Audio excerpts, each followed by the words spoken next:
Very good afternoon. The Darjeeling Hills University has already started its journey. Professor Subba has illuminated us by his lecture on the problems and possibilities of such an endeavor. Now we have with us the Honorable Vice Chancellor, Professor Dr. Prem Kumar Poddar, who is moving over the trajectory of the journey of the newborn university that has aroused aspirations at different levels.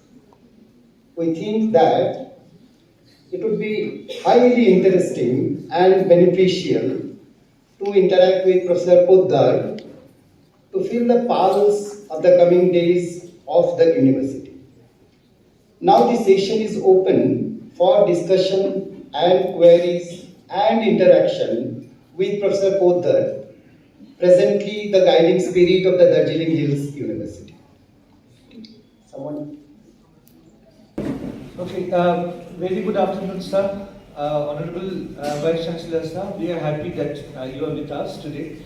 Now, on behalf of Darjeeling Hill University teachers, I think I need to say something to you, sir, for the first time, that we are really in a state of great crisis. Because, as you know, I am Prof. Chakraborty. I am a faculty member, Department of English, Southfield College, and all the faculty members of our college, we are taking online classes. Now, from both sides, we are facing criticisms, like one hand is telling that why you are, becoming a model which can be served by, in future, that how we are rendering classroom teaching as something which is not required anymore. So why you are related with this farce called online teaching? And on the other hand, if we don't do that, then there are other people who are saying this is your university and how can that you not serve this?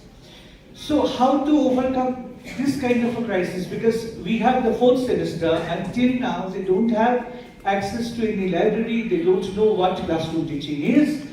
And for that, I was just thinking that, sir, will it not be possible if, say, we have PG departments in the colleges of the hills. So if those departments are affiliated with Darjeeling University, because now we have to take two kind of courses, one NBU syllabus, which is CBSE, and one DHU syllabus, which is the old NBU syllabus, which makes our task much more difficult. So if our PG department can be affiliated with DHU, then I think Kashian, Kalimpong, Darjeeling, at least the students, they will not have the problem to stay. Because more than the faculty members in Jogikhat, the problem is where the students will be staying. And for TV Subba sir, we are happy to inform you that we have a very hybrid student. Like in English, more than half of the students are from the plains, even from Bardhaman and Malda. So for them to stay in Kashian or Darjeeling is much more easier than staying in Jogikhat. So can't our PG departments be affiliated with DHU or like Delhi University, if the colleges become the affiliated colleges of the university itself? Because in Delhi University, all the faculty members of the colleges, they are the faculty members of the university as well. So if we follow that model also, I think the problems will be solved, because I as a teacher, I am greatly, saddened that how long we are going to continue with this farce. Because we are critiqued from both the parties, and we are really in a fix. Thank you. Thank you for that interesting intervention. I'm very happy that you've come up with design solution number 2, because design solution number 1 was my proposal to be given the Presidency University campus in Kershaw, right? As to what will happen to that, we don't know. So that would have solved the offline, online dilemma, definitely. But now you've proposed another solution. And that's not a bad one, but I think we should take the logical conclusion of that proposal and examine it. What is the logical conclusion? In my mind, some colleges in the Darjeeling Hills already have postgraduate departments.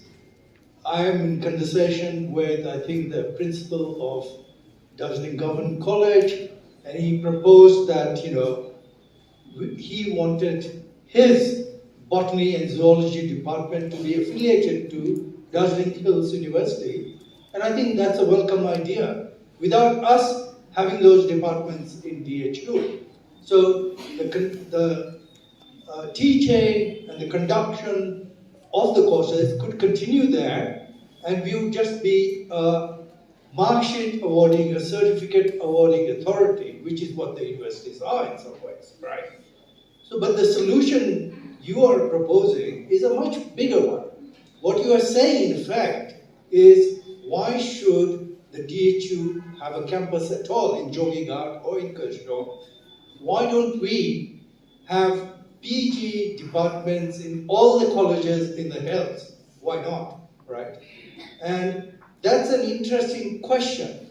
That's an interesting thought which we need to think about.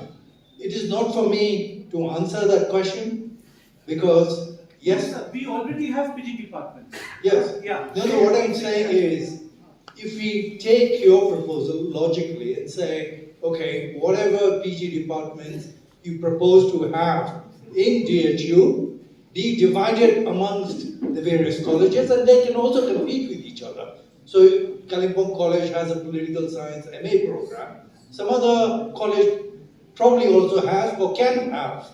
So this is not a bad idea in that sense. The London University system also works like that. If you know the London University system, which is what was bequeathed to us in Delhi University, actually. That is how it worked out, because this is a colonial heritage, right? And Delhi University itself has become more of a research university, but it runs departments that are not there in some of the colleges. So obviously this is a model that can be explored, but Delhi University still has its own campus. You must remember that, right? So it's not as if I think you are asking for the dismantle of the project in Jogighat. No, I'm not saying You're that. not saying, I'm not saying that. it could go in that direction. No, I'm not saying that, sir, because I'm saying that for the students, because as you said, and as Sir also said, it takes a long time to start. And should we wait so long that really we will become samples of this farce called online teaching? Because even in online teaching, we have some 2 or 3 weeks of contact classes, which never happened in these last 4 semesters. And we are at guilt. So in order to get rid of that guilt, it is, I think, our earnest request that if we can start in this kind of a scenario, and then obviously we can have the building and the classes in this. Well, I was going to say my second thing. I don't think you should underrate online classes, online teaching. I think one thing that the COVID era taught us and made possible all kinds of things that we still continue with. So online teaching was a gift of COVID. Whatever the disadvantages of it, I think it also opened up lots of possibilities. It also opened up possibilities not only for universities, but for jobs in other sectors, for businesses as well. And I think there is a value there. I'm not prioritizing that over offline. I'm just saying that we should not negate the advantages that accrue there. That is also possible, because with online teaching, it is probably possible for me to go to my contacts in Europe and get faculty, international quality faculty that my friend Tanka here suggested, who could be taking online classes. It's possible if we had that kind of an arrangement, right? With very little resources spent on that. So all kinds of possibilities are there on the table, and I will surely look at those possibilities. I can't give you a definitive answer. I'm sorry about that at this moment. In the first place, thank you very much, Prof. Subba, for your wonderful, down-to-earth and straightforward lecture. Then my thanks to Darjeeling University and principal and all disciplined faculty members and students of Southfield College. This has become a very good day for us as well. I, as a principal of a college, would like to give my intention to the students of colleges, for which when we think of a university, we think of the students in our institutions, how they will be attached to it, where they are accommodated. And basically, if I tell you the exact thing, the students we have gathered here, they are the stakeholders of the university. So, in this aspect, what does the DPR say? Where and when and how much the students or the stakeholders are accommodated. And there was different kind of aspects Professor Subba has given in his lecture, where the DPR would be the actual item to describe. This is a question to Professor Poddar. Professor Poddar now at present is directly proportional to Darjeeling University, with one person handling it. Second one is my suggestion that will, of course, we have a long way to go. Darjeeling University will not be built in a single day. We all know it very well. We have to go long. But then, in connection with the national education policy, which is being implemented recently, which has said about Indian knowledge, and which has started institutions on Vedic knowledge and classical music, etc. Now there are several factors in our region. I'm not very fanatic that this should be started and we must have local issues, because education has no barrier, no boundaries. But somewhere in future, the policy makers should, this is my request, should have in their mind that local knowledge, Himalayan knowledge, we are very rich on it, can be looked into, which may give very good education, research, and later on foundation to the Darjeeling University. Thank you very much. Thank you, Ram, for that intervention again. I think you have a few questions in your comments. That's what I detect. So if I diverge in my response, please come back to me and say that I haven't answered your question. First of the things that you mentioned was students. Of course, students are our primary stakeholders. There is no doubt about it, right? It is the students that make the university. We are here for them. The staff would be appointed for the students, because it is the crucible where their career is going to be made, and their minds will be shaped, their sensibilities will be molded, obviously. There is no doubt about that. I mean, in Europe, when I was teaching in Denmark, we had begun to use different words to refer to students. So the students were referred to as punters. Punters, you know the term, right? When you bet on something. Or customers even. So with the privatization of universities all over the globe, because these are fee-paying students, and it has happened in India as well. That language, at least, is not available here, because in state-aided universities, in central government universities, we consider students to be students. We don't use that language of the market. That's one thing I want to say, and I'm committed to that, right? I think you had a question related to that as to the level of our commitment to students. That's one thing.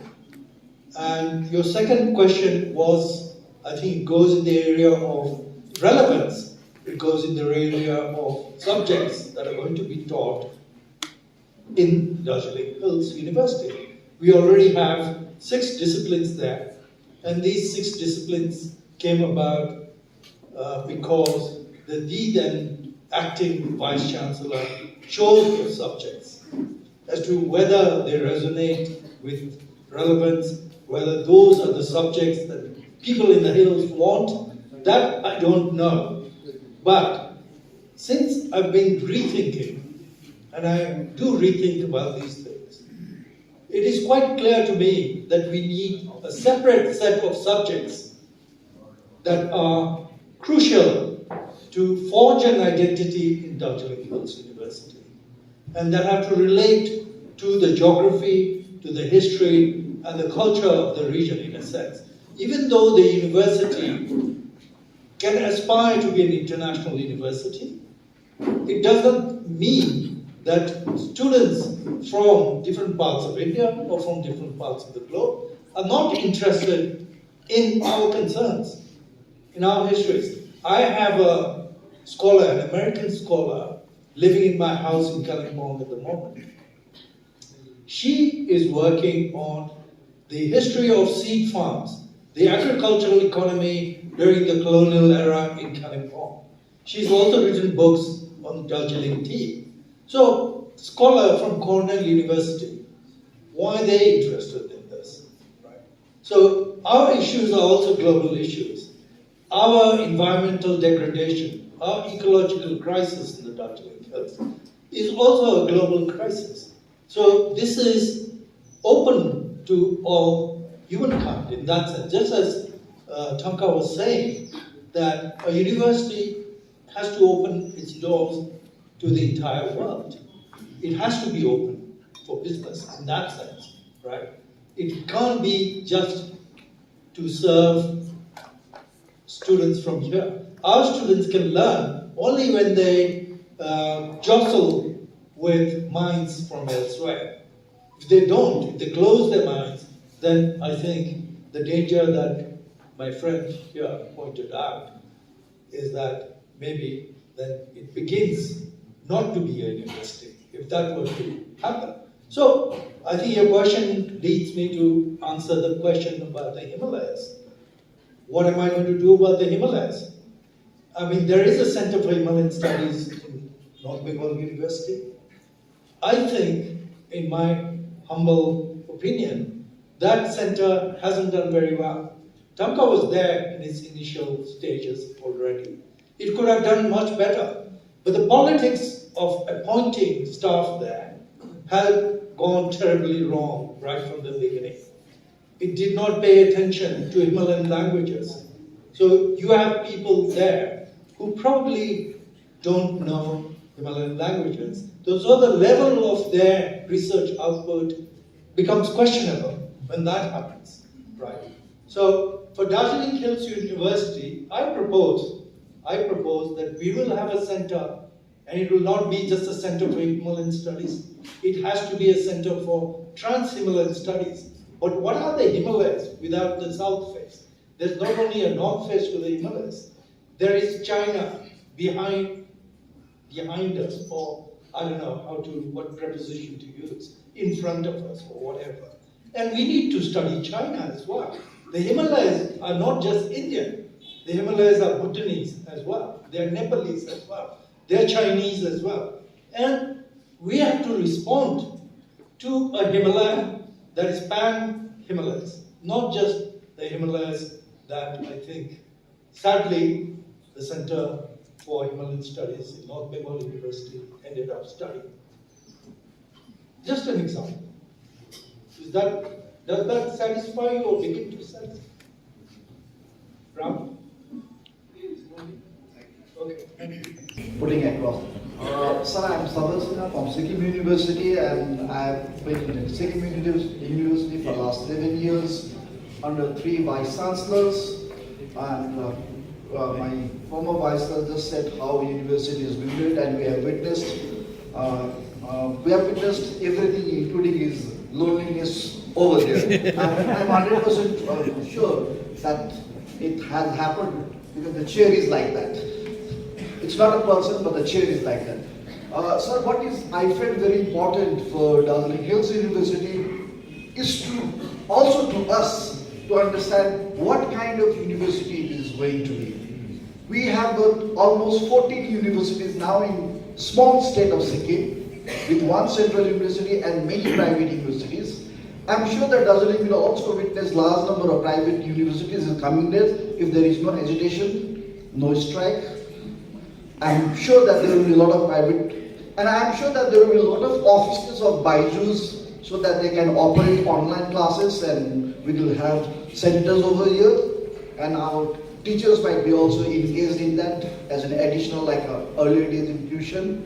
So that situation may not be very different. But what is very important for us to know at this stage is what kind of university is it going to be, the Darjeeling Hills University? Are we going to have what Tanka sir and what you are probably think in a very old school kind of that, okay, we'll have academic disciplines, theoretical subject, we will do this kind of studies, and or are we looking into a kind of, are we developing into a kind of situation like what I always feel it in Sikkim, that in Sikkim maybe in next 15 years every household will have PhD, but every household may not have an employed person. Are we going to create this situation? There are many subjects which is saturated, and there are many subjects which are yet to open. I'm looking into it. Now in Sikkim we do have a skill university. I don't know what is it all about. How carpentry and university, I can't relate it. But how are we going to plan future? What is the catchment? Who are going to come? Because they are already at North Bengal. There's already Sikkim University, which is just 4 hours away. There are other 13 private universities in Sikkim, and most of the students, when they didn't get good marks, and if they didn't clear eligibility test, they will definitely go to private universities at 25 lakhs, I'm sure. Look at this in Sikkim, despite having a better educational situation, still there are people rushing to private universities. Our situation is not going to be very different. So I would like to know, in fact, I'm sure that all of us would like to know, is it going to be a university that old school like Prof. Subba, or you might also probably think, or you might, once I think Prof. Subba told us, in one of the universities there was no social science department because they only want technology and science, and there was no social science. But I'm sure you would like to have social science. But along with it, there are important basic subjects which are not still. We only think of botany, and we don't have anthropology nowadays, even in Darjeeling. We don't have other subjects. So what kind of university are we going to get? Because it's not just giving a degree and making them pass. I think the whole idea is to make them, to live, to give them a livelihood, at least to make them human, is to make them live. So I think with this note, I would like to know what is the conception. Forget about the buildings and Jogi Ghat. That's, I think, the secondary one. It's important, but secondary. But I think as what I would like to know, not just about the vision, but the direction. What is the direction that you are taking, the whole generation that is to come? And I'm sure that what Professor Subba has said, that this university is not going to be Darjeeling centric, it has to be cosmopolitan, much more bigger. And I would really like Darjeeling branding should be a global also. Thanks. Thank you so much, Dr. Sinha, for that question. I think I have not elaborated or elucidated, but I did give some hints in my very short presentation today as to the kind of university I want to have. I have a vision there. I didn't get the chance to elaborate that, and this is work in progress. I don't have an answer. The answer I have is that it's not going to be North Bengal University 2.0, it's not going to be Sikkim University 2.0. We're not going to copy any other university. I have been in far too many universities my life, and towards the end of my life, I know what this region requires, what we can offer as a magnet to the world. So I have ideas about that. It is, of course, I mean, I shouldn't go public saying that.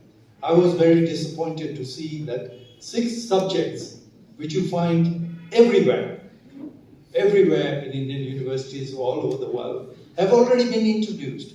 And people are talking, teaching in those subjects, right? I don't want to insult anybody here. But I think that was a bad move. That was a really unthought thing that happened there. 6 subjects just plonked in there because nobody ever thought about it.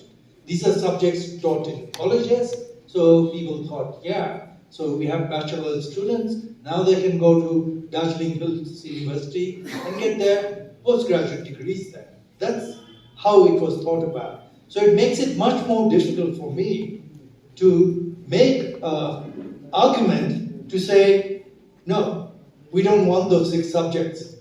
I don't think anybody will be happy, right?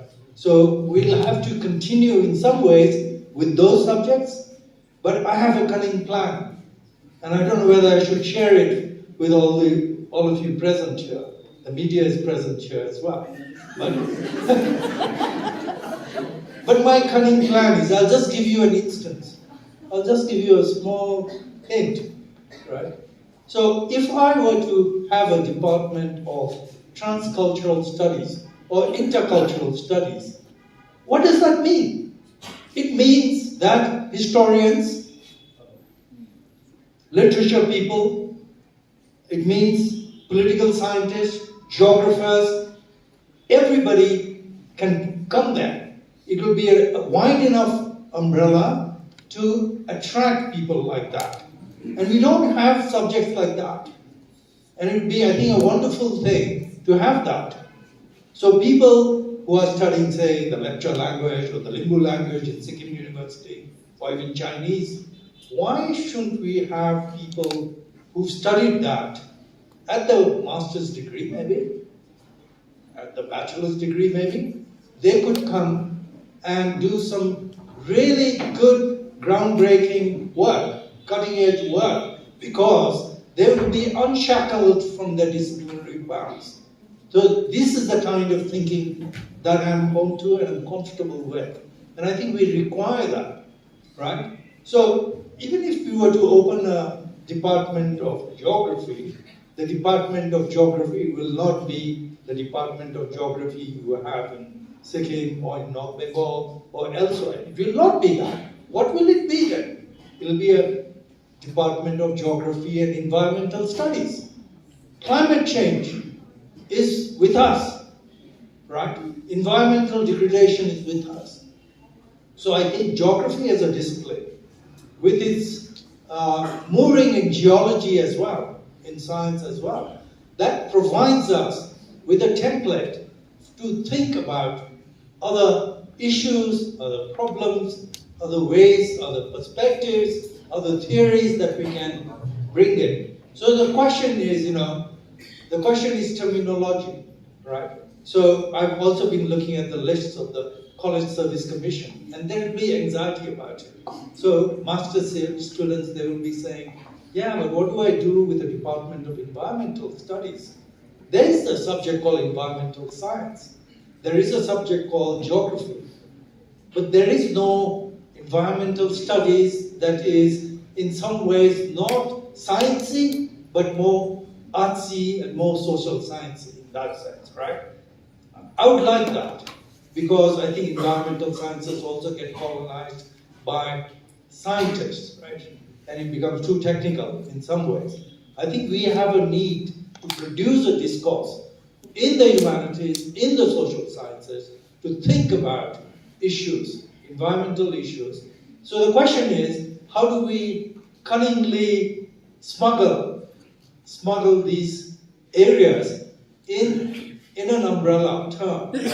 So geography allows you that, but you have to add the and. That conjunction is required. So a lot of depth thinking is required so that students don't feel that anxiety and they can actually go, if they want to become lecturers in colleges in Bengal, they can at least go to a geography department. And I know this from another angle. Jadavpur University has quite a celebrated department called International Relations, like you have in JNU. And international relations is not a CSC subject. You know that, right? So there was an anxiety among students. What are these students going to do if they're going to pursue an academic career, right? Are they opting out of the college system? So after 40 years of running that department, Jadavpur University had many meetings and they came up with something banal sounding, but workable. So they renamed the department International Science and Political Science. International Relations and Political Science. So what does that do? That opens their offering to people who want to do political science or get jobs in political science. So we have to, and I'm happy to talk to any one of you who has suggestions in that direction. So you asked me for directions. I think I'm giving you one direction, but that direction itself is quite a huge area of intellect, right? It opens up all kinds of possibilities. It also opens up all kinds of challenges. Thank you. Good afternoon. I'll keep it sir. So when we can expect the affiliation of the all Hill colleges, 13 Hill colleges under DHU, sir? Thank you for that. I just want to say that I want to also use another case that happened not many years ago in relation to Sikkim University. The first Vice Chancellor of Sikkim University very quickly disaffiliated the Sikkim colleges and brought them under the fold of Sikkim University. A noble achievement. But what happened then, if you know the history? The infrastructure was not in place, so the exam system was not in place, right? So it became very difficult for the students who were affiliated when they joined Sikkim University to North Bengal University, which was the degree awarding authority, which was the syllabus running authority. And it was done very quickly, and it left a lot of mess. That's what I have discovered. If it is the case that I've gotten it wrong, please correct me. Maybe Tanka here knows a little more about it. So, yes, the colleges will be affiliated. It's a question of time, but I think we have to be ready for it. We have to be ready for it.